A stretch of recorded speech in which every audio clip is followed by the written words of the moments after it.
Welcome back to the Commander Clash podcast. Today we're going to rank every single 5-color commander. Let's get into it. Hello everyone and welcome back to the Commander Clash podcast, where the Commander Clash crew talks all things Commander. And this week, we're going to try to rank every single 5-color commander, and there's a lot of them, which means we should probably jump right into it. Start ranking some cards. Before we do, we got a crew to introduce. We got Tomer, we got Phil, we got Krim. How's it going today, guys? Are you excited for some 5-color commander action? Oh, yeah. Yeah, I don't know actually if I ever really play 5-color commanders, so I'm guilty. outside I'm of guilty. like one. I got three. So yeah, I'm excited to talk about them though. Oh, Tomer's got all the commanders over there. So anyway, yeah. before we get into the commanders, we got a couple of sponsors today. Our show is brought to you by Foil Armor. Do you have problems with your foils curling? Well, Foil Armor is the ultimate solution to flattening your foils. It's a two-way humidity pack that you simply put inside an airtight container with your cards, and Foil Armor will absorb and release the moisture, making your cards completely flat. Put a pack inside your storage box to keep your cards flat forever, and you can head over to foilarmor.com and use the code MTGGoldfish to get 15% off. Our show is also brought to you by Card Conduit, the easiest way to sell your Magic cards. If you ever get tired of the hassles of buy listing, you can skip them with Card Conduit. You can share curated service via sending as many cards as you want with a buy list value of $1 or more, and pay just a 5% service fee. And if you want to do a bit of work, you can use our sorted service where you list and sort your cards in advance and pay just a 2% fee. Either way, you're going to get a detailed report with the results and a fast payment once your order is processed. And you can even get another 10% off by heading over to cardconduit.com/mtggoldfish. Card Conduit, it's the easiest way to sell your Magic cards. So thank you to our sponsors for supporting the show. And now it's time for the comment of the week. So last week, we did another round of Fish Tank, and our top comment comes from @LazyDino59. Says, the fact that Richard isn't here and trying to sell me an ivory tower again is disappointing. I will say Richard always has some good takes for Fish Tank. That is for sure. All right. Anyway, let's rank every 5-color commander. So there are, I don't know, almost 60 of these, mid-50s of these. So we kind of filled out this big tier list, and the way we're going to break this down is into a few different groups.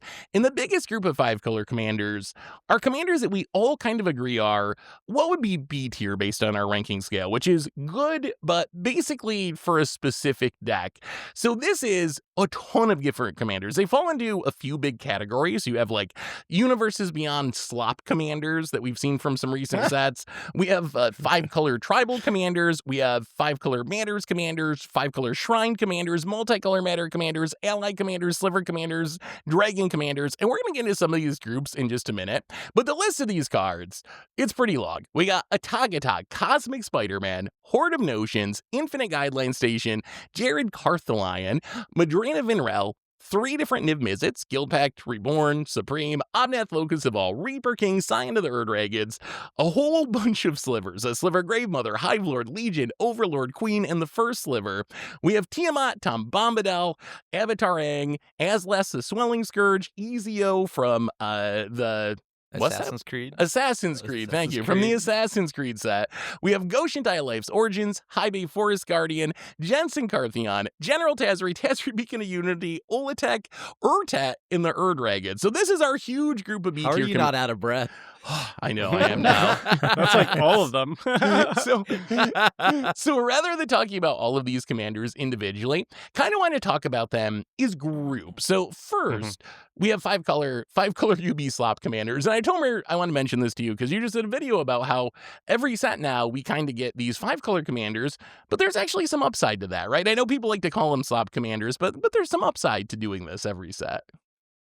Yeah, I mean, I think most of these are aimed at like people who are a fan of an IP and they're like, I want to take the cards from the IP that I like, be it Spider-Man or Avatar or whatever, and I want to put those cards in a single deck, and I want a commander that will make the deck somewhat functional. And I think that's like the primary design goal of these. I never got an official confirmation from the designers because they can't say anything that's not publicly acknowledged, but I think that's the intent, and I kind of like it. Yeah, I don't know about slop. Like, I feel like that's just like a I feel like slop had a cool definition before when we were talking about like AI stuff, like low effort things that are being turned out. And now it's just like thing I don't like. And we have Yeah. so many ways of saying thing we don't like. So why did we have to ruin slop for it? But It's whatever, that's true. a side tangent. All right. Yeah, Well, some of them This I is like, when some your of them I don't. grandpa shows up and it's like, hello, cool, what up? Let's talk about it. Radical, little friend. Well, all right, we can drop the slot, but the 5-color UB commanders, I won't. they're basically commanders that if you're going to do what Tomer said, they're the right commander for that choice. Right? If you want to build 5-color Spider-Man, you're going to play Cosmic Spider-Man as your commander. Or Ezio does that for Assassins from Assassin's Creed. Avatar Aang kind of lets you play all the bendings from Avatar. If you're not doing those things, they're not super appealing as commanders. But if you are doing that thing, they're very good as commanders. Another group that's like that, Phil, is 5-color tribal commanders. Horde of Notions, Reaper King, All Attack, Urtat, Asglass, Gatagatog. These are commanders that they work with a specific creature type. So if you want to be 5-color, whatever, elementals, Horde of Notions, great. Otherwise, not many uses for those cards, right? Yeah, and I mean there's the biggest block of them are the slivers. They're always 5 colors. Mm. It's kind of is Ur-Dragon part of this? We're gonna get to the because specific creature technically types there's in 2 a decks, minute because but there's a couple of dragons, there's a bunch of slivers, so we're superior kind of one. gonna Aha. debate which are best for those specific themes once we get to them. But like yeah, a I don't few of think them didn't any fit. of those is the best commander for a tribe. I'm not sure if I might regret Scarecrow this, Reaper but isn't King. it? It's gotta Yeah, I be. guess for scarecrows you gotta have as much options as possible, but otherwise it's just like you play the best of every one. Like slivers, it's like you play the best slivers in every color, and then that's it. So maybe that's a little boring in general, but maybe you just want all the colors of elementals, which Yeah. is also cool. Hey, I like Then 5-color decks. Timo Omnath. Nah, it's gotta be Timo Omnath for elementals. Our We'll debate it. Our last generic category, before we get to a little bit of debate here, there's a couple of just 5-color thematic commanders. I think Tom Bombadil would be one, Marina Vendrell. They're 5-color commanders that, if you want to be sagas, very good. If you want to be rooms, I guess, with Marina Vendrell, very good. Krim, do these commanders have any other? I see you saying no over there. Do you have any other uses for these commanders? I mean, the message of what you're getting across, true. Marina Vendrell, not actually that good in Maroon's deck. Like, not true. worth it. So I don't know. But yeah, no, nothing else. Don't worry. All right, so now we have a little bit of debating to do. So in this huge list of commanders, there's kind of 5 different themes that have multiple commanders, and I want you guys to help me figure out which is actually the best. So first off, we got an easy one because there's only 2 commanders here. 5-color shrines. You have 2 options. You have Goshentai of Life's Origins, which let me pull up the full text here. Goshentai of Life's Origins is 4 mana for a 3/4. You can pay WUBRG, tap it to return an enchantment card from a graveyard to the battlefield. Its important ability, though, is when it or another shrine enters, you make a 1/1 colorless shrine enchantment creature token. So a way to make a bunch of shrines. Our new addition, High Bay Forest Guardian, 4 mana 4/4. When it enters, you reveal cards from your library until you hit a shrine, put it in the battlefield, and then you pay WUBRG, tap it, and for each legendary enchantment you control, like your shrines, you get 1/1 unblockable spirit creature tokens. So I'm curious. I think Goshentai is very broken, but I've heard people say High Bay is actually very good too. You're building 5-color shrines. Which of these 2 do you think is best? Like, what's your pick for the number 1 5-color shrine commander? I mean, All right, it's gotta be is there an Goshentai, order? right? Should we all just? Hey, let's. I mean, Phil said Goshentai. What do you say, Krim? I'm gonna agree with Phil, right? Goshentai, right? There's no other shrine commander. I mean, no, I mean, both of these are It's going to not get close, killed on dude. site. Like, I don't, like, I know we had this debate when we were reviewing commanders on the podcast for Avatar, and I think Seth was like, finally, I can play shrines, but I don't have to be killed on site. It's like, no, of course I'm killing you on site. You think Hey Buys chill? He's not chill. His ETB puts another shrine on the battlefield. You start blinking him?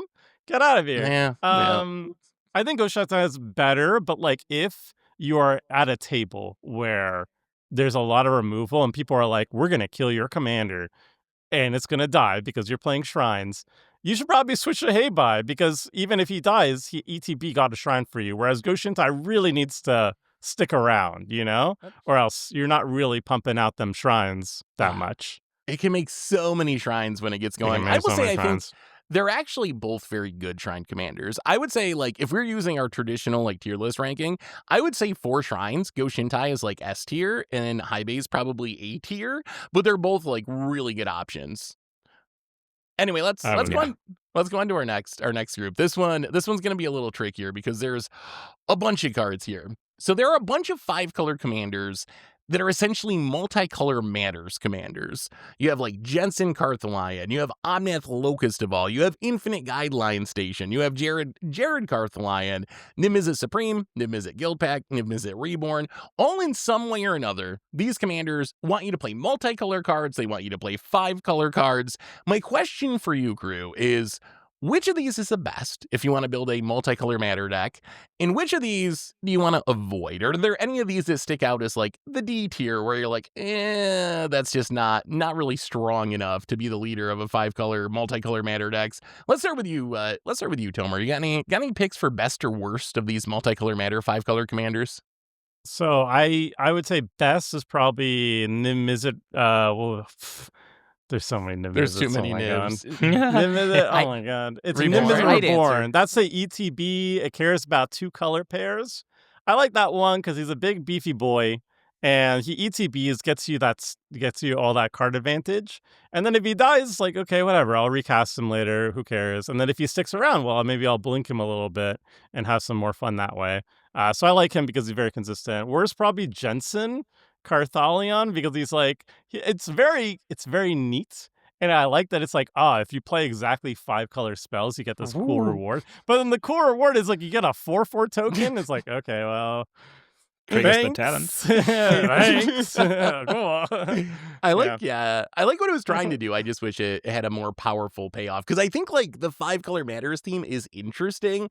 I just wish it did more, and it's like probably worse than Jared Carthalion if you want to go 5-color matters anyway. The like planeswalker that can be legal as your commander. But what about you, Phil? What's your best and worst of the multicolor matters 5 colors?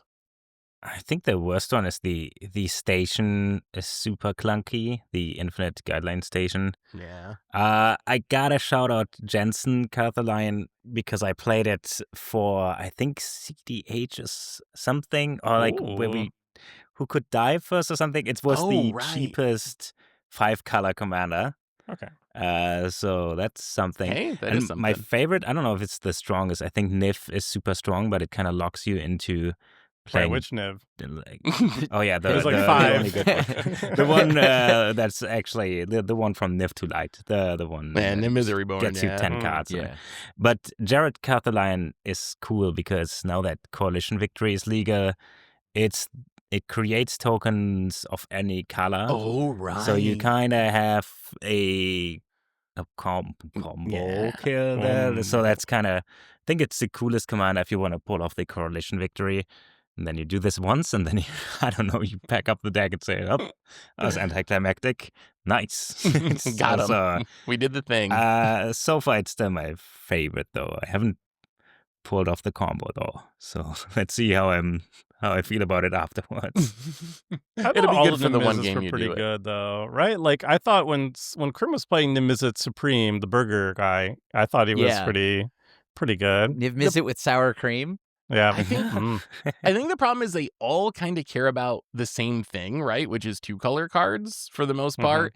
And Niv-Mizzet Reborn is just like the most immediate impact. I think they're all good, but as you mentioned, Tomer, like it's just hard to beat the enters, draw like 5 to 10 cards, depending on how lucky you get. When the other ones, they're also powerful, but you need to get like permanents on the battlefield or get 2-color instants and sorceries in your graveyard. So they're still good. They just take a little bit more setup, I think, than Reborn does. But Krim, what do you think? What's your ranking, best and worst of these 5-color matters commanders? After playing Niv-Mizzet Supreme, I kept the deck. I think it rivals Reborn. Obviously, I made it less memey, and I went fully into like what I would normally play. Oh, but like Reborn, yes, it enters, it gets you the ETB, all those cards, but your graveyard is essentially your other hand, and then you get to build like a lot of like the casting spells from your graveyard is 2 mana cheaper and stuff like that, or anywhere outside of your hand. So I actually really like Niv-Mizzet Supreme and Reborn at the same level for best. I do think the worst is not Jensen Carthalion or whatever. Ooh. I would take the 4/4 because and the color filtering whatever over Niv Mizzet Guild Pact. I think Niv Mizzet Guild Pact is arguably the hardest and the least worth when it comes to payoff. So Guild Pact is the one for murders, flying hexproof from multicolored, and it has to deal combat damage to a player, not on attack, deal the damage, and then it deals X damage to any target. Target player draws X, and you gain X life, where X is the number of different color pairs among permanents you control that are exactly 2 colors. So you have to actually get in and hit. Not just attack, you have to connect. Then you get all of this, and it's dependent on how many exactly 2 color cards you have on board. That's a lot. I'm sorry. That is kind of poo stew. I am not down with this one. But Hexproof from multicolored. Yeah. No, it should be protection though. I mean, Hexproof The big problem, I tried to build this commander, and the problem that I ran into building the Mizzet Guild Pact is a lot of the best 2-color cards are spells. It's a lot of charms and removal spells, and there's not as many good 2-color permanents that you end up wanting on the battlefield. So compared to the other nibs that care about spells, which are plentiful, it's just really hard to get that many. Maybe you get 1 or 2 on the battlefield, and then you're dealing 2, drawing 2, gaining 2 for getting in with this 5-color commander. That's just not. Nib not doesn't worth even it. count himself, right? And at least Jensen is 2 mana. Jensen is 2 mana, and I can get that down. Green, white. All right. At least now, whenever I cast my stuff, I do things. But Niv Mizzet, Guild Pact is so bad. So when you think about this archetype, it is funny that Niv is the best and also the worst. But one cool thing is, if you're an old boomer, magic boomer like me, you get to run the border post or whatever from Alara. Yes, border that foes. that I haven't played in 15, 20 years or something like that. And then it's why is it's that playable here. Oh, it's playable. That's when I say this card is standard legal, right? You can technically play this. It is a legal card. I agree. I agree with you guys. Niv Mizzet Reborn, I think, is the best of the multicolor matters 5-color commanders. The other one I wanted to shout out for being, and maybe it's not quite the worst, but I think it's pretty bad and kind of boring and a little disappointing because the character has a lot of really good cards. Omnath Locust of All is one of those commanders that is a good stuff 5-color commander, but it's just not that good of good stuff, so I never really play it for anything. But it's all 5 colors. If you lose unspent mana, it turns into black mana. In the beginning of pre-combat main phase, you look at the top card of your library. If it's 3 or more colors, you get to add 3 mana of any color combination and put it into your hand. So if you don't, you still get to put it into your hand. So it asks for 3 color cards, and its reward is mostly drawing you a card when it works, which is just, compared to Niv, just refilling your hand or whatever, is not that exciting. I thought you'd love this. Is this not a 5-color Phyrexian Arena? See, so the problem is, but it I can also just only play... costs 4. But all these other ones are 5 mana. This is 4 because it's a Phyrexian mana for Wait, the it black. doesn't ask for a 3-color card. It asks for cards with 3 mana pips in it, right? Oh wait, did I you can read have that incorrectly? You can play a Gigantosaurus or something with this, right? Wasn't that the gimmick? Ah, you're right. 3 or more colored mana symbols, so it can It's be. not that You bad. can play mono And black. also, you Omnath. start doing Yeah. some top deck manipulation. I think this one's fine. Meh, It's a dude. Phyrexian It's good, yeah. Arena for Boring. 4 mana. I could just play Triggers Kenrith. Misery. I could just play Kenrith if I want a Aw, generic come on. 5-color commander. All right, let's move on to our next group. This one's a little smaller. There's 2 5-color ally commanders. They both happen to be General Tazries, or Tazries in some form or another. General Tazri versus Tazri Beacon of Unity. So General Tazri, if I can find it in this massive list of cards, is a 5-mana 3/4. Then when it enters, you can tutor for an ally and put it in your hand, and then you can pay WUBRG to give allies +X/+S until end of turn, where X is the number of colors among creatures you control. And then, where's our second Tazri? Tazri Beacon of Unity, 5 mana for a 4/6. It costs 1 less to cast for each creature in your party, and then you can reveal You can reveal up to 2 blue into hybrid, black into hybrid, red into hybrid, green into hybrid. Reveal the top. Look at the top 6 cards of your library. You can reveal up to 2 clerics, rogues, warriors, wizards, or allies. Put them into your hand. The rest go on the bottom in a random order. You're playing allies. Which one are you guys playing? Sokka.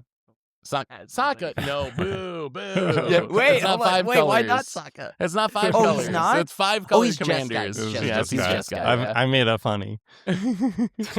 Which, I mean, I think I that mean, the party one sucks, right? Like, party is just Yeah. not a very good mechanic, and like getting 2 cards out of your top 6 potentially is probably worse than just tutoring your best ally directly into your hand.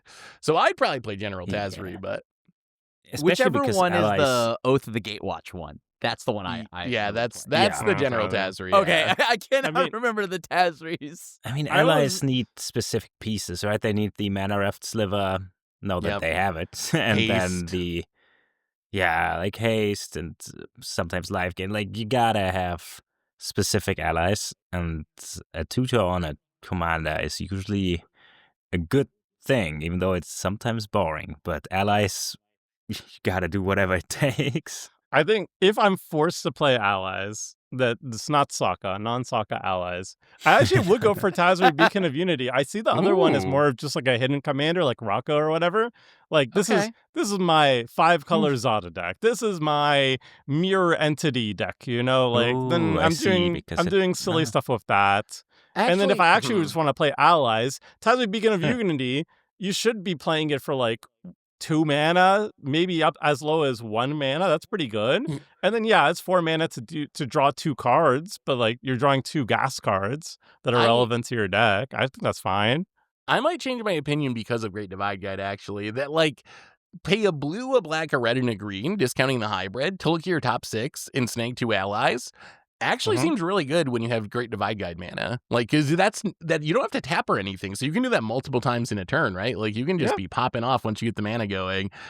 Still, You can also do draw go. You Oh. don't have to do it sorcery speed. So you can hold up your mana and then like wait until you don't need to use interaction or something, and then that's Tazri it. true. Drago ally control. Why not? yeah. I don't like the tutor on the stick. I find that more boring, What honestly.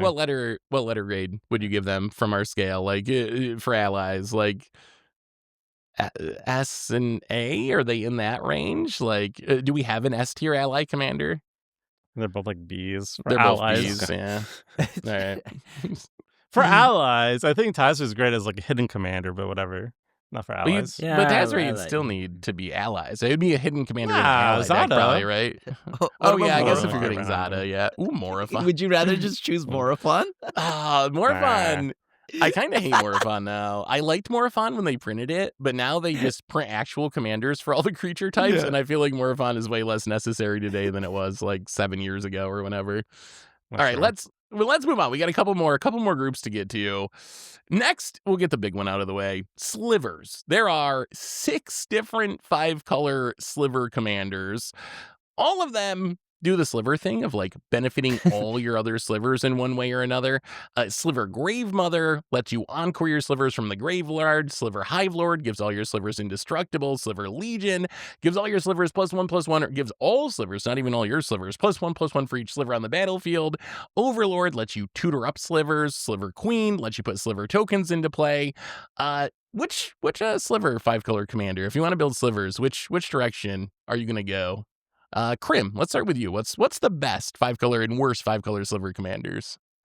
So I think sitting at the top, it's pretty okay. It's kind of tough because I do really like Overlord, but I think that's because Overlord allows me to get whatever sliver I want whenever I want, really. It is powerful. But I kind of really love the first sliver. I think the first sliver for me just beats out the like Overlord by a good amount, I guess.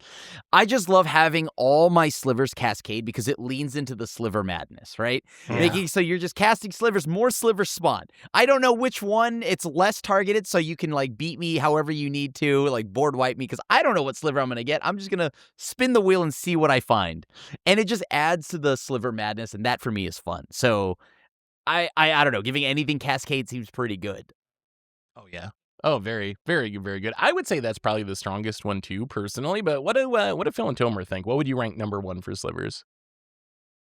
I love Sliver Queen, but $300. So I would probably go for Sliver because I like cascading. I do love Sliver Queen. It's super nostalgic for me, and it's legit crazy good, I think. There's Oh, it is. It's not too hard to get combos with this, Mana which echoes. makes it more interesting than sorry Sliver players, but at least it's something different than just flooding the board with slivers. Maybe you have another goal there, maybe 2 or 3 combo pieces to make it a little interesting, except for playing slivers and dodging board wipes. 'Cause that's usually what it is. What's your pick, Tomer, for best I sliver mean, commander? I like the first sliver. I like the cast. I generally don't play that many commanders that like ETB tutors because then I feel like I like the variety and I don't like going for the same pieces over and over again. So like I like Cascade over that. That seems more fun to me. But I also want to shout out Silver Grave Mother. I feel like I'm the only person who likes this commander, but I feel like it's actually quite strong and just nobody cares for it. It's the Encore one. You didn't even when you were mentioning all the slivers, you didn't even mention. Did I Silver forget Grave Mother? It's- Oops. it's- Sorry, Sorry, Gamma. Encore Sorry, one. Gamma. That's cool. I don't know. Listen, if I Encoring, recall- it's very explosive. Isn't this the sliver deck, the pre-con that wasn't really loaded with slivers as well? If I remember, The what? It was from Commander Legend or whatever. yeah, it was the pre-con, and I Yeah. remember the issue is like when it came out, did it like not have enough slivers? Oh, that, Yeah. I think that was. Yeah. I think that was true. The precon is That's up. some of the Yeah, oh my drama God. around it. But yeah, no, Oh, Grave very Mother is good. also. Come on, in comparison to the goats.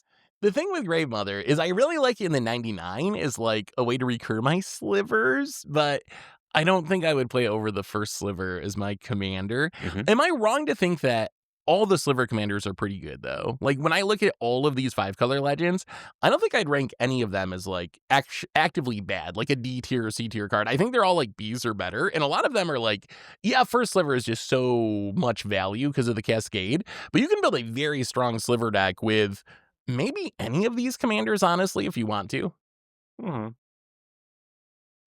When I think of like the creature types with the best commanders, it's probably usually slivers because they have so many good 5-color ones, right? So like many.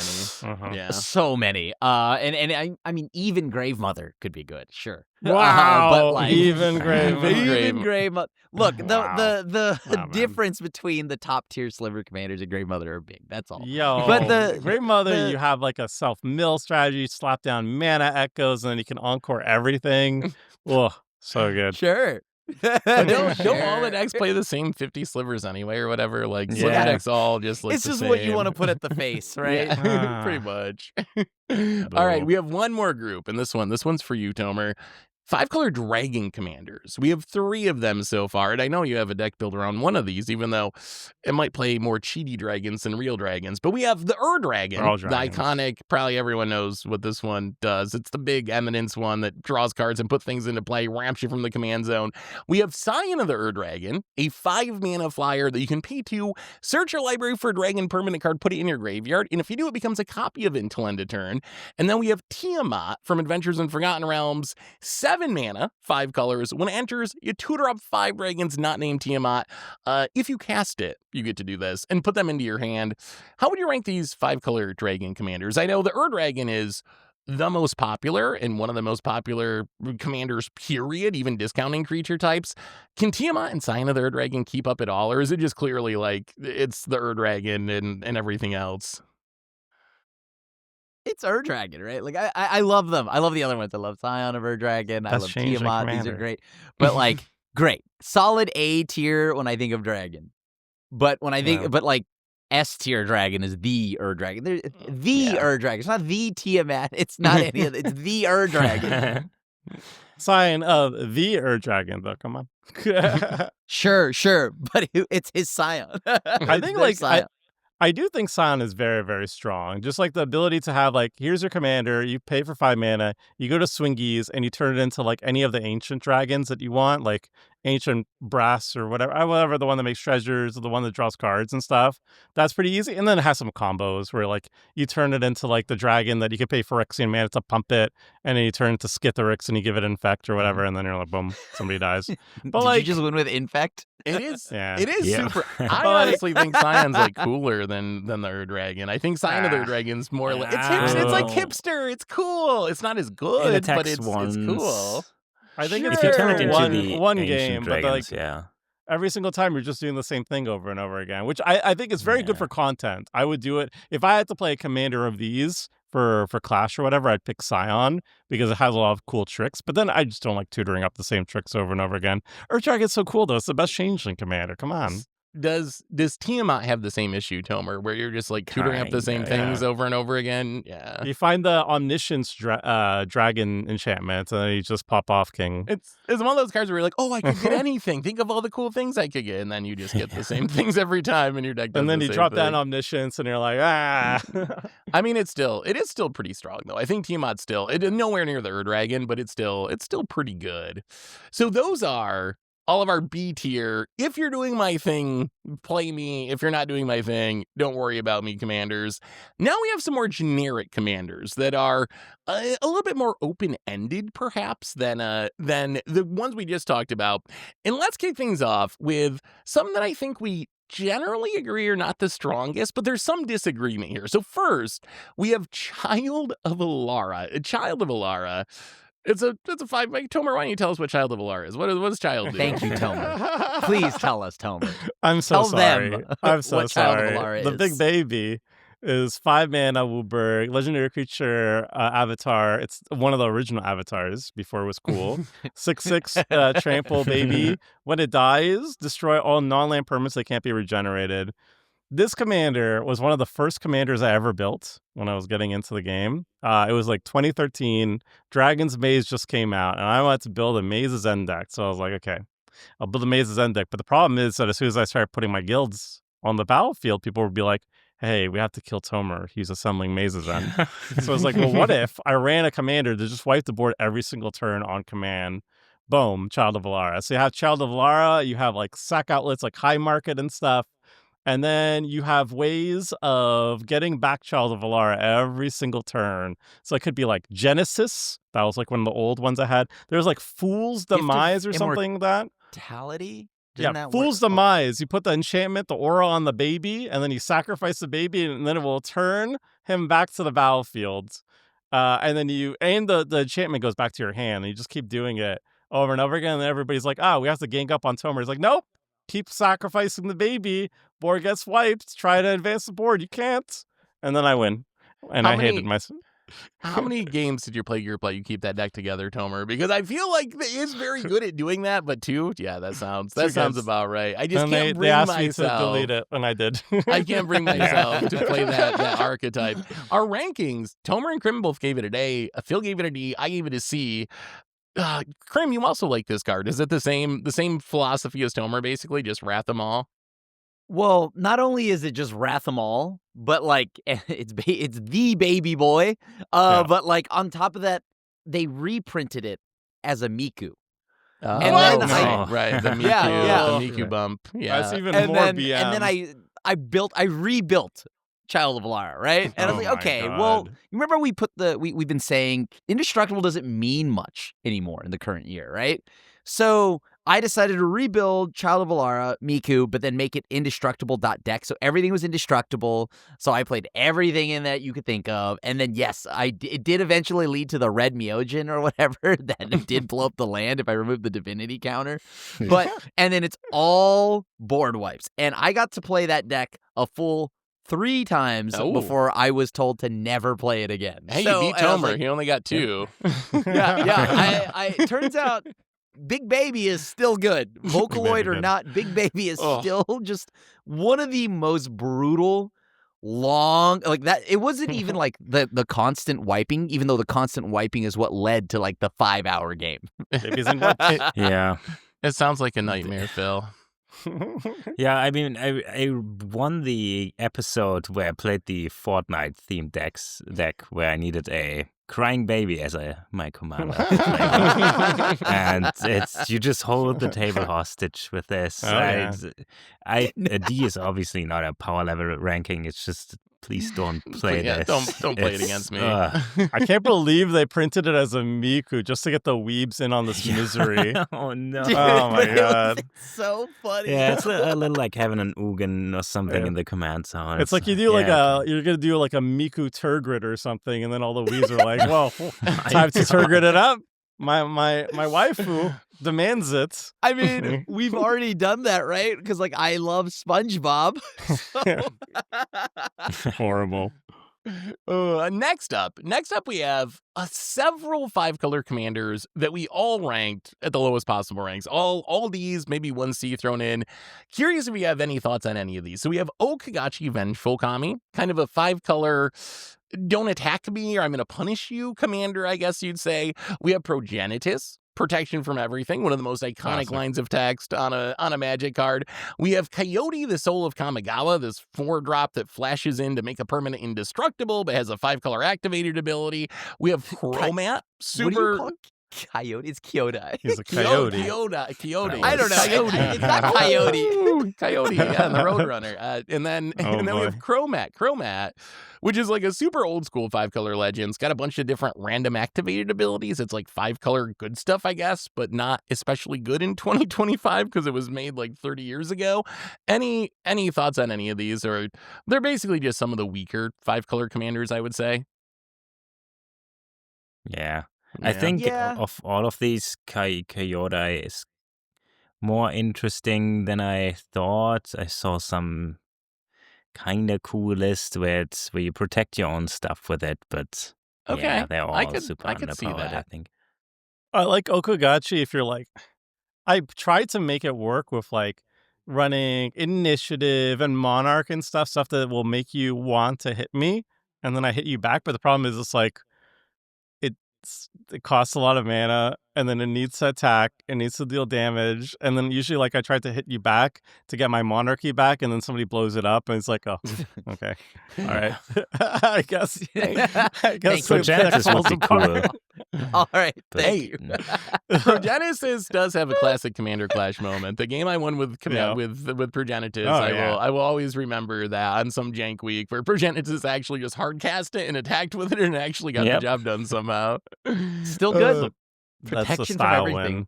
win. All right, our last group of not great commanders we kind of all agree on: Rockamerl Biologist, Jengatha, the companion, and Tazri Stalwart Survivor. Can you just read the first two again? Did you say rock and roll biologist? Rock and roll biologist, I and then heard- Jengatha. I think Jingatha. is Gaga. correct, right? Rockamerl's got to be kind of right. Okay, Jengatha, I Jengatha like probably rock not. and roll biologist. Rock and roll That's just a biologist, sick yeah. name. Yeah, I would play that actually. So I gotta say, this one's at least it's interesting. The biologist. I It don't is, think we have yeah. a. What's the thing that switches every creature type to everything? I guess this one you choose a creature type, like but Masquid that's, Nexus kind of, or yeah, we had a This was bunch in of the few Sliver different ones. Commander the, with the Hive what's Mother. the things from Conspiracy. Yeah. OG Kamigawa that trigger when stuff dies? That's also their creature type. It Ashes didn't of come the back Fallen? with. Yeah. No, it's a creature No. type. It's a thing. Oh, Spirit. the thing that Seth likes a lot. The, Yeah. Kamigawa. The I like a things that Kamigawa trigger card. when Yes. then things of their creature type the dies. but spirit. they're- Yes. They're only in the OG Kamigawa. You did it on Clash at least no. twice, and the last time you Is actually it- won with it. Oh, Zubera? Are we describing Zubera. Zubera? I Oh, think it's the Zubera. most interesting Zubera commander, which Ooh. hella niche, I guess. It is niche, but it has like a lot of combos too. I view this as kind of a Mhm. combo commander where like it's just so unique being able to turn all your things into a different creature type is that it does give you some weird, like super bad, but like funny combos that you can do from the command zone. Tomer, I know you kind of like Cody a little bit, the artifact that makes it so you can't cast a lot of stuff, but can then let you play some things better. Describe Cody for me. Please describe it. No, it's not that I like him or anything. It's just more the like I know it used to be a CDH deck. So the idea was, I think it was whenever Profane Tutor came out, I think it was MH2 or something like that.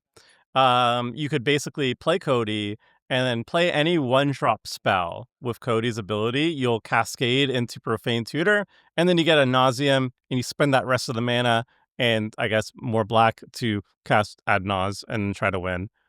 So it was popular for a bit, but that's basically it. I don't know. It's not really my favorite. Yeah, the drawback's kind of high. Krim, we got one more here. Tazri... I just want to slightly throw in though that Cody is always busted. Like it's either it is always busted, but the problem is it does the same like two things and it's always busted. Yeah. I can see how it can be powerful. It's just like so restrictive that you're right, it is kind of the same deck every time. Like people always just do the same thing. The last one we have in this tier, Tazri Stalwart Survivor. This is non-ally Tazri for some reason. It's a 3-drop that you can pay WUBRG and mill 5 cards and put all creatures with activated abilities that aren't mana abilities from among the milled cards into your hand. And each creature you control can tap to add a mana, but you can only spend the mana to activate abilities. I've never seen this commander be played. Have any of you ever seen this Tazri do anything? Like, I haven't played with it. I haven't played against it. It's like the forgotten Tazri for me. Yep. It's so Aftermath. cool. I like it because it. It's cool. It's Tomer. It's You're because right. it's like because I remember I think it was like Tom MTG Radio. I'm pretty sure he had like this 5-color activated abilities matters deck. I remember and it was like long ago, and he played. I don't know when his commander was at any given point. It's been like 7 years or something like that. And then I saw Tazri, and I'm like, oh man, finally the perfect commander for that. It's very specific. It's not very good, but like I don't know. I think that it does what it needs to do. Fine. It's fine. I mean, I hope Tom plays it. You've definitely now reminded me after like seeing this list and reminding me of this card. This was one of those cards from Aftermath that I wanted to just build at some point because it seemed fun. It looks cool. Maybe I will finally get around to it. Right? Like it looks fun.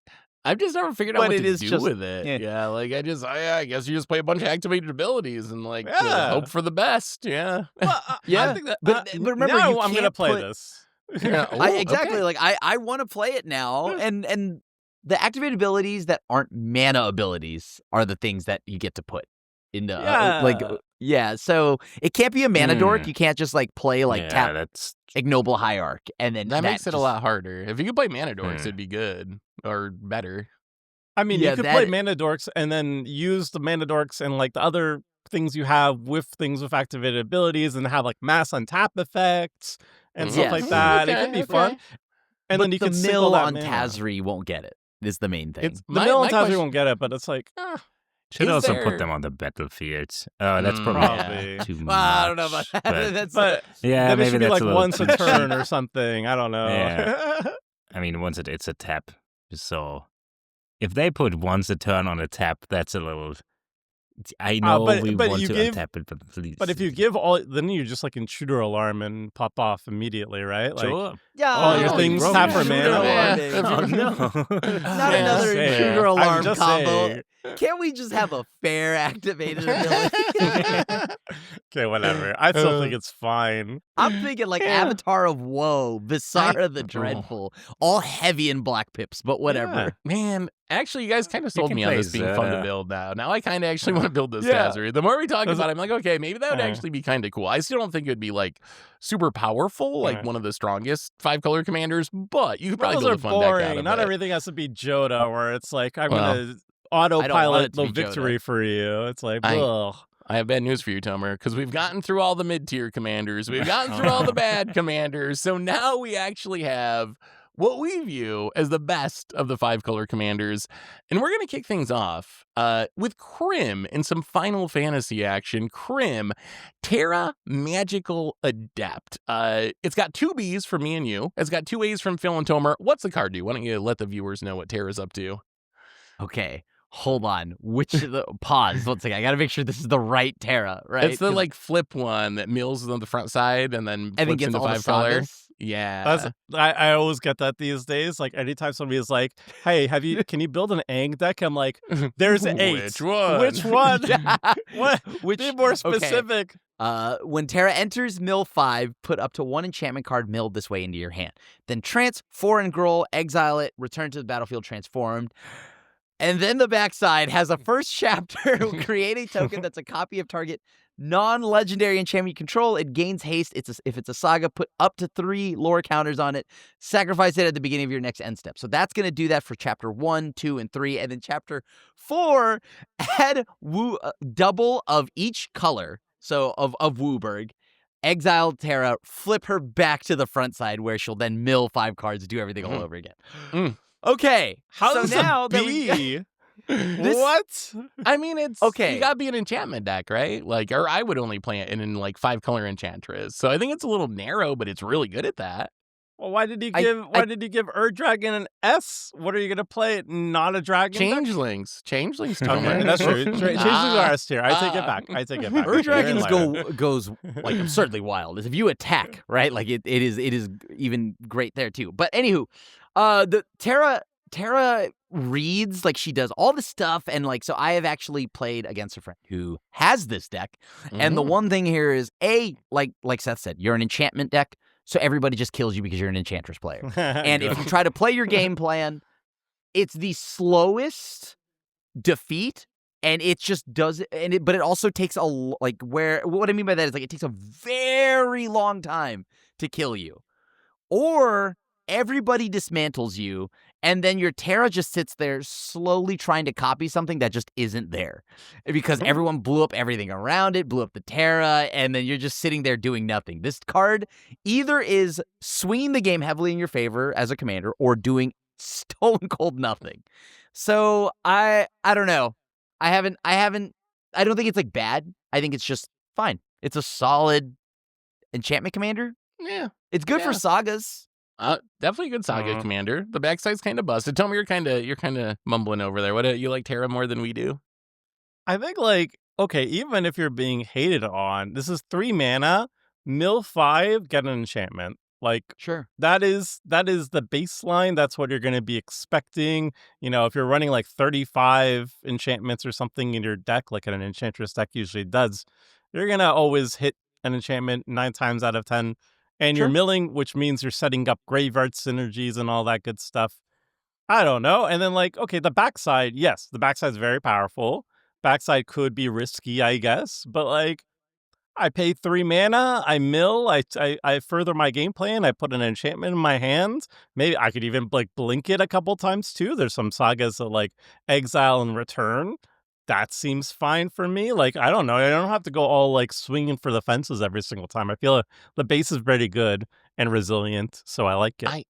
I like that it's a 5-color And commander Moonmist. that's only 3 mana, and you can just cast it and generate value, and if it dies, generate value, and you don't have to worry about flipping it necessarily, which is kind of unique because a lot of 5-color commanders are a little bit pricey. But let's move on to our next one, Phil. This one's for you. You're the Simic value player here. We have the Wandering Minstrel, which literally all of us gave A's across the board. What is the Wandering Minstrel, Phil? It is, wait, let me find the card here. It is a Simic 2-drop, so Simic, 1 blue and 1 green, 1/3, and that's only one relevant line of text here. Lands you control enter untapped, and then at the beginning of combat of your turn, if you control 5 or more towns, create a 2/2 elemental creature tokens. That's all colors, sure. Coalition victory. And then that's even worse here, 3 mana and WUBRG. Other creatures you control get +X until end of turn, where X is the number of towns you control. I would probably not put a single town in this deck, but I would put all the bounce lands in this deck and probably go mill myself and then standard reclamation, all the big ram spells, really take advantage of, oh my god, what's the thing that we always play, X Open the and way? green, open the way, and then you get bounce lands, they enter untapped, you play extra land drops. It's just incredibly efficient ramp if you abuse it. We've seen Spelunking pop off way more than we expected, I think. Yeah. And it also makes budget mana super good Because then you Like can just play towns. Guild Gates or Yeah, you can just play all the towns. towns. Yeah, Maybe. mazes. I think the Wild. towns are actually good. Like I think Go the to towns town. are good in the deck. Yeah, it's fine. Maybe the towns are fine in the deck. What but about storage if I would lanes, min-max though? it. Big brain. You do the balance Oh. lanes, you do the storage Okay, lanes. yeah. Oh my god. Insane. Yeah. I've been toying with this just being a generically good 5-color commander if you're playing the green ramp spells. I think just like, kind of like how you can play Kenrith or whatever and just be like, I want a 5-color deck. I don't have any strong theme. I think you can do that with the Wandering Minstrel just because letting your lands come into play tapped is so good. And he comes out on Untap. two. Two. Like he comes out 2 mana. before a lot of your ramp and stuff. Mhm. So it's like, yeah, it's very good. Well, let's keep moving on. Tomer, we're up to Sisay Weatherlight Captains. Got Bs across the board, except for you, Tomer. Gave it an A. Why don't you tell us about Sisay? I know Sisay's also like a CDH deck too. That's why I was like, I Ooh, gotta is give it a little Sisay props. CDH? Yeah. Yes. Just being I don't remember because I haven't watched a Sisay deck in like forever, but I think it's like you tutor into something. I think it's like Giganta or something like that. And if Giganta has haste, then you tap Giganta and you make the WUBRG mana, which will allow you to find something else, which will be legendary that will untap the Giganta, and you do blah blah blah blah. It's like a birthing pod Oh, that's esque cool. deck. Okay, I can And get behind it's that. strong. It also can find all the culture pieces, so I have attempted to win with Sissy Oh my Cauldron. god. But Of course you have. but you stopped that. But it was a noble attempt, so I give her props. Where does Sisay rank if you want to play Legendary Matters? Is this the go-to, you would say, or is there anything else in the running for like generic Legendary Matters 5-color? There might be an easier one these days. There might be a better one, yeah. Not Well- less CDH playable, I would say, Well- but still better. Well, casual. I guess since we're talking about legends, let's just get this one out of the way. We got one commander that we all agreed, actually, Ur-Dragon we all agreed was S across the board, but our second one we agreed is S across the board. Joda the Unifier, kind of a busted commander. Might be even better with legendaries than than some of these other ones. If somehow you don't know this card, it's a 5/5. It says legendary creatures you control get +X, where X is the number of legendary creatures you control. And whenever you cast a legend spell, you essentially cast Pseudo Cascade into a legend. One of the most popular commanders, one of the most arch enemy commanders. If you see someone playing this, you know they're going to have a lot of power on the battlefield very, very quickly if Joda sticks. And if you just want to play a bunch of legendary creatures, the card it's super busted. You can be like a humans deck, you can just be generic legends. One of the strongest commanders. I don't even know what else to say about it. It's kind of a busted card, right? Can even make Yeah. grannies. Yeah. Even make So even boring. makes Granny's Yeah. good. It I- is a little boring, yeah. It gets it is cool if you are just, doing all combat, right? Because it is kind of funny to just like swing in with these like silly legendaries. But the thing here is it doesn't matter which legendaries, right? All Yeah. it cares about is legendary. So you're right in that it's kind of just, but it is cool that it's a beat 'em up, right? Like you are going to beat people up very efficiently. So I guess that part of it's cool. I will say Sisay works better with non-creature legends, right? Maybe that's kind of the differential because you can actually use it to tutor up things that aren't creatures that are legendary too. So I still think Yeah. Joda's the stronger of the two, but I could imagine a deck that was themed around legends where I'd want Sisay more than Joda as my commander. Like I could build that deck. But let's keep moving on. We're back to you, Crib. Next on our list, we have a card that me and you aren't very high on, but Tomer and Phil like a little bit. In a Ramos Dragon Engine. What is Ramos, Grim? This is an old one. I mean, it's a 6 mana artifact dragon. It's 6 generic mana and flying whenever you cast a spell. Put a 1/1 counter on Ramos for each of that spell's colors. Then remove 5 counters from Ramos, and you can add double of WUBRG of each. Yeah, double WUBRG, and activate only once each turn. This is a card that it's just a 4/4. I don't know. This card used to be like one of the most scary like commanders, and I get it. It just look, I understand. Kids these days. It was an old pillar, and Not now it respecting is their just elders. fine. Right? Like it's just a Yeah. fine card Wow. to like maybe I think it's unplayable in 6 mana for no reason. Wow. So I don't know. Is it just me? It just doesn't I'm- do as much as I wish it did anymore. I'm with you. I also have it as C tier. I think outside of building a deck that's designed to like kind of combo around its ability, it just doesn't really appeal to me. We have so many of these like multicolor matters Niv cards we talked about earlier. So if you just want to add a bunch of counters, you can play one of those and probably build a better multicolor deck. I don't really see what role this serves anymore. But Tomer, you have this at A. Convince me I'm wrong. What purpose does Ramos serve these days? I mean, Ramos Lucky Charms is a classic, right? That is a classic. It's like focus on multicolor matters. It's pretty easy. Like you cast like 2-3 color charms, you already have the remove 5 and you make 10 mana. 10 mana is a lot. You dump that into some big spells, you have a wild time. I think it still slaps even to this day. It grows really fast too. So if you have like a charm like Boros Charm or something and you give it double strike, you can easily commander damage people out of the game too. The only problem is it takes a little bit of time to get online. It's 6 mana, and then you have to start casting some spells too. Whereas like these days, if we cast like Niv Mizzet Reborn, you're like, I don't care if it dies, whatever. I got like 10 cards in my hand, whatever. But I think like it has to still be respected, because if you let it sit around, it's like Joda also doesn't do anything when it enters the battlefield too. You have to then cast spells afterwards too. And I feel like Ramos is the same thing, except I mean Joda is obviously a little bit stronger, but it's the same concept where if you let this untap, you're going to be in for a very bad time. And I think it should still be respected. Yeah, whenever I play against this, they get 10 mana each turn. Yeah. And it feels very trivial to pull this off. So I guess you could say, yeah, just remove it. And if you remove it, I guess it sucks and it's an artifact and it's probably easier to remove than other things. But if you don't, which I'm not known to have the removal spell, so just having 10 mana every turn, not even because casting creatures, so you can have just their talent, like whatever you want. Whatever, innkeeper talent, and then put some counters on this, and just 5 counters if you build around it is super easy. And then when you spend that mana, you get those counters back yeah. too, right? Like, oh yeah. Once you get it going, feeds itself. It feeds itself, and then it can take over a game if unchecked. That's for sure. That is for sure. It can still take over the game. It's just like kind of slow to get going by. I feel like 10 years ago, it didn't feel slow. It felt really scary. Now it can still pop off, but I feel like it's just a little slow compared to like the best things going on these days. But speaking of the best things going on these days, Phil, we got a little CDH action here with Najeela the Blade Blossom. What is this commander that everyone gave an A to except Tomer went full on S tier with the CDH bump? Tomer, is that the CDH coming through with Najeela? Yeah, it's a stupid. Yeah. What does Najeela do, Phil? You mean Cloud? Or Cloud. I mean Cloud. Did they get a Cloud? It's every time it gets.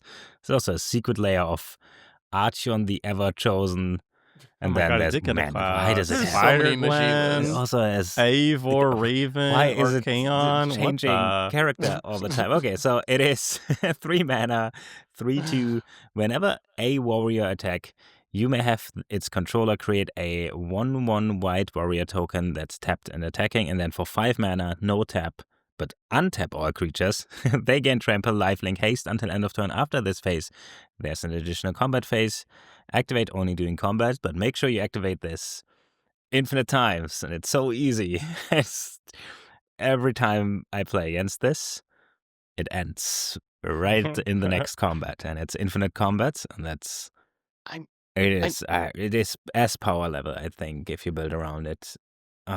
It's just a mistake card, right? Is this not just like a commander they pushed a little bit too much and it's like kind of a little too good for its own good, sort of? It feeds itself so much. Yes. It's, this is the biggest crime it does, is it doesn't even need warriors. Like, actually, like the best decks don't have warriors in the deck. And it's like, this is the warrior commander, right? This is the warrior for playing warriors. And then CDH is like, we'll just attack with it. We make our warriors, which will make warriors. And that's it. That's all you need. And it's like, oh man, so dumb. It's like people playing Kahira as a companion in decks that have no creatures. They're Yeah. like, oh, my creatures are the right types. I'm like, oh, shut up. Shut up. Come on now. Oh no, my control deck. All right, next up, Tomer, we got a classic here that we still don't rank that highly. A bunch of B's in a C. Morophon the Boundless, Tomer. What do you think about this one? What's it do? So Morophon the Boundless is a 7-mana colorless or 7-mana generic for a 6/6 legendary creature shapeshifter changeling. As it enters the battlefield, choose a creature type. Spells of the chosen type cost WUBRG less to cast, but this effect reduces only the amount of colored mana you pay, and other creatures you control of the chosen type get +1/+1. This was printed as kind of like a catch-all for any creature type that doesn't have like an official commander. So it's like you want to play, I don't know, Trilobites or whatever, then you can put all your Trilobites in Morophon and you'll get some sort of discount on it. It's WUBRG. It gives a little bit of an anthem effect. I played it actually as the original Changeling commander, but like the problem is that it's 7 mana. Seven mana's a lot. Even for any creature type, I think it's kind of cute. Like if you have like, I don't know, it's like Fist of the Suns or something. There's something where you can start casting spells for right. like for Fist of the nothing or Suns, something like that. Yeah, but it's just like I feel like this is something that you sometimes want to have. Like I have it in the 99 Changelings, but like in the command zone, I'm not convinced. Seems like a lot. I don't know. What do you guys think? Yeah, I'm glad they made it. This is a card they printed in the first Modern Horizon, so 2019, I want to say. So we're going on like 6 years ago. I was glad they made it when they made it, just because there were a lot of creature types that didn't really have a good commander, and it's nice to have something that's at least like sort of functional. I feel like it's less necessary now, just because we're getting more and more 5-color commanders that are like filling in these gaps. Like if you want to play 5-color turtles, just wait a couple months until we get to the Ninja Turtles set, and you're gonna have multiple 5-color turtle commanders. So I feel like it's using a little bit less of its usefulness. I also feel like it just feels wrong if you're the commander player who like cares about your decks being thematic. And I know some players really care about that. Isn't more fun just like awkward feeling? Because it's like this changeling. If you're playing a dog deck and your commander is this Morphon changeling thing, it just feels weird, right? Like, so I don't know. I'm kind of like meh on it, but I guess I'm glad it exists.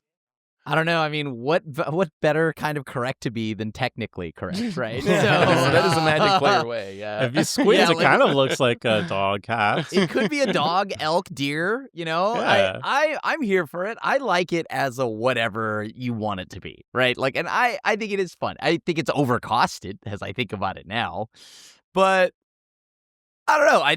Is it bad? I don't think I feel any. I'm like B tier on it. It's like fine. It's just like fine to me. It's like it's filler, right? It's like I don't have a commander I really want to play for this deck, so I can play Morophon. So it's very like filler level to me. But Yeah, it's I for the think creature I like types that that. It just They complete don't anything. have a commander. Yeah. Like, it doesn't have any identity. And even then, though, basically. like, are you better It's off just playing changing. Kenrith or 5-color Omnath or like, I don't know. No. Yeah, it feels a little. You're right, actually. So I checked for goat decks just now, and it turns out the few goat decks that are existing, they just play commanders that goat other creatures. I guess there's only one letter difference there. So at least it's funny. Because with Morophon, you kind of get the same feeling of, oh, they printed a commander just for my deck, just like one of the slop commanders. They are fine as well, but it doesn't feel like clever to play Morophon goats. So maybe just play Nelly Walker and goat people and play goats. That's so Goat and weird goat. to me that goat commanders are the most popular goat legends. Well, Okay. The benefit Magic here is players. that Morphon benefits from your goat stuff, right? Like if you're playing a Kithkin deck and this is all Kithkin you control, get +1/+1, then Morphon will get the +1/+1. So That's there's like true. there's a little bit there, but it's not much. Could it be like a lower powered Ur-Dragon for Changelings, Tomer? Is like if you wanted to like tone down Changelings a little bit, would Morophon be a consideration? Yeah, that was my original Changeling commander was Morphon, Yeah. but then it was like a little bit Not wasn't good great. enough. But I put him in the 99. He's great in the 99. All right, we got three more 5-color legends left. Next up, we have my go-to when I build a 5-color generic commander deck, and I just want to be 5 colors, and that is Kenrith the Return King. So Kenrith, Oh, yeah. 5 mana for a 5/5. It's got activated ability of each color. Can pay a red to give all creatures trample and haste until end of turn. 1 and a green to put a +1/+1 counter on something. 2 and a white to have a player gain 5 life. 3 and a blue to have a player draw a card.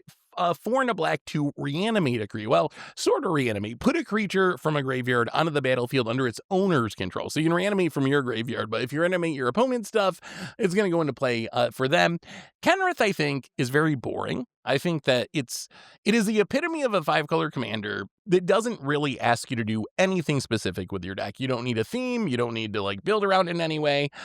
But it's kind of like the 5-color slop commanders. It does, if you just want to put 5 colors of cards together and you want a commander that's going to be fine no matter what, I feel like Kenrith does a good job of like filling that role for me. So if I don't really care about my commander, I'm playing 5 colors, and I don't want to go meme tier and play like a Tog because it's funny, and I need something that's actually kind of strong, Kenrith is one I go to a lot. But I think we have all A's and S's across the board. What do you guys think of Kenrith?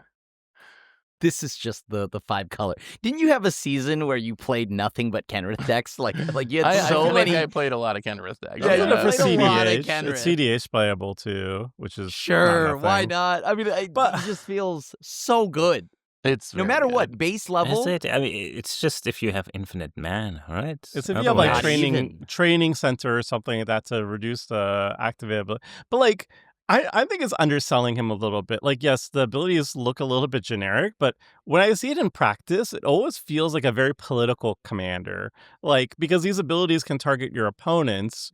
Oftentimes, I'll see like somebody get taken out because the counter player will be like, yo, if you play a bunch of creatures, I can give them trample and haste. Can we kill out the archenemy? And there'll be politics happening there. You can reanimate other people's creatures. You can like gain them life so they don't die. You can mess with combat math with the +1/+1 counters. I actually think this one is like, it looks very boring, but it has a lot of politics, and I've seen people utilize it very well. Like even Sub, like I've noticed Sub like utilize this very well. So I feel like it's like it's more interesting than what the abilities actually might lead you to believe, and it feels very like a kingly thing because kingly alliances and everything. I don't know, I like them. I mean, just 1 mana, everything gets trample and haste is a really powerful So effect on a good. commander. Like, just that mode is so good. And the rest of them look a little pricey, but there's situations where they're all fine. Like, sometimes even just putting a single counter on something, or the threat of having your mana up and putting a counter on something makes combat really difficult on your opponent. So it is a very strong card. I just think it's like kind of generic. My criticism isn't power level. It's just like, I don't know. I tend to just play it as a good stuff commander rather than building around its abilities. But anyway, we got two more commanders to go. We're back to you, Krim. Krim, we have one more Joda, the less scary Joda, but still pretty scary. Joda Archmage Eternal. What does Joda 2.0 do, Krim? So Joda Archmage Eternal, 1 in Jeskai. Flying, you may pay WUBRG rather than pay the mana cost for spells that you cast. Or for spells that you cast. And he's a 4/3 flyer. I mean, this was the big scary bad when Dominaria came out. Like, oh, he was very strong because getting to cheat all your stuff out for exactly 5 mana. But I don't know. He kind of just... That's kind of a lot nowadays unless you combo off. And at that point, if you have actual whatever everything costs WUBRG less, then that's just a combo, right? Then you've won one way or the other. Other than that, it just doesn't really excite me at all. I think he's still playable. It's just not exciting to me. He's kind of just boring. Yeah, like, you know what I mean? Like, Yeah. He's a removal check, I think. It's like, Sure, yeah. Can you kill Joda? Okay, no. I untap 5 mana Omniscience, 5 mana Eldrazi Titan. Yeah, 5 mana big spell Ruinous Ultimatum. Like, he will still win, right? Not saying that he can't. Like, yeah, like you said, he's a removal check, but just kind of boring. What do you think, Phil? Are you a Joda believer? I play him a lot in Brawl. I still have this Brawl Joda Kiruga deck that I play from time to time. And it is a removal check. Although usually I don't even play Joda that much anymore in this deck. It's just ramp and cast the stuff because nowadays everything gets so cheap. I don't think I play the Eldrazi Titans. Yeah, kind of weird that my Joda deck kind of turned away because everybody has removal. It's, to be fair, it's Brawl. Maybe in regular Commander. Wait, actually, you get killed way more. For that, like, I would just focus on the Joda player, so maybe none of the Jodas fun. It's so scary, right? Like, you It's just have scary. to Yeah. kill it, because if they untap and can cast anything for 5 mana, it's gonna go really bad.